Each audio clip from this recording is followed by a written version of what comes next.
దానికి తోడుగా anti histamine అంటే అవిలిన్ కానీ జీట్ కానీ ఇస్తాం. ఒక యాంటీబయాటిక్ ఉంటుంది. డిసీజ్ని బట్టి ఆ సీజన్లో ఎటువంటి డిసీజ్ వస్తే దాన్ని బట్టి యాంటీబయాటిక్ డిసైడ్ చేస్తాం.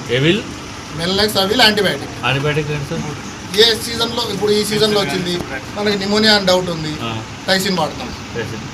దాంతో టైసిన్తో మనం వాడిన 3 రోజులకు కూడా మనకు ప్రాపర్ రిజల్ట్ కనిపించకపోతే మనం స్టెరాయిడ్ వాడాలని చెప్పాను. స్టెరాయిడ్ వాడినప్పుడు నేను పేర్లు తీసుకోవట్లేదు ఎందుకంటే మళ్ళీ యూట్యూబ్లో పెడతాను కాబట్టి. స్టెరాయిడ్ వాడినప్పుడు 4వ ఇంజక్షన్ అయింది. ఇప్పుడు 3 ఇంజక్షన్లు ఏం చేసాము, ఇక్కడ ఒకటి చేసాము, ఇక్కడ ఒకటి చేసాము, 4వ ఇంజక్షన్ ఈ తోడకి చేస్తాం. అనిమల్కి కూడా కష్టం ఉండదు. ఒకే స్పాట్లో కొంతమంది ఏం చేస్తారంటే పొడిచిందే ఒకే కాలికి ఒకే తోడకు పొడుస్తారు. అది కుంటకుంటే ఏం చేస్తారు పాపం. ఒకే స్పాట్లో అన్ని ఇంజక్షన్స్ వేస్తే డిఫరెంట్ స్పాట్లు వేసి కొంచెం రుద్దేస్తాం అనుకోండి, ఈజీగా డైల్యూట్ అయిపోతుంది. అది మళ్ళీ రేపు చేయాల్సిందే. ఇక ఫీవర్ ఇంజక్షన్ ఓన్లీ 6 అవర్సే పనిచేస్తాయి. ఏది మెల్నెక్స్ ప్లస్ అనేది. మెగ్లూడైన్ అనేది మీకు 24 అవర్స్ వర్క్ చేస్తారు. సో అట్లా డిఫరెన్షియేషన్ ఉంది.